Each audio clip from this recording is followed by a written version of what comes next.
আসসালামু আলাইকুম রহমতুল্লাহ। ছোটোবেলায় শুনতাম সূর্যমুখী ফুল সূর্য যেদিকে থাকে ওই দিকেই নাকি মুখ করে থাকে।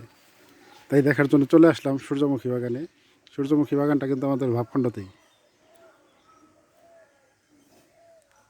এবং আসলেই কিন্তু সূর্য যেদিকে ওই দিকেই মুখ করে আছে সূর্যমুখী ফুলগুলো। এবছর হয়তো বা ছোট্ট পরিসরে এই সূর্যমুখীগুলো লাগানো হয়েছে, কিন্তু আগামী বছর থেকে যদি বড় পরিসরে সূর্যমুখী লাগানো হয়, সুন্দর একটা চমৎকার একটা জায়গা, দর্শনীয় স্থান হবে এখানে।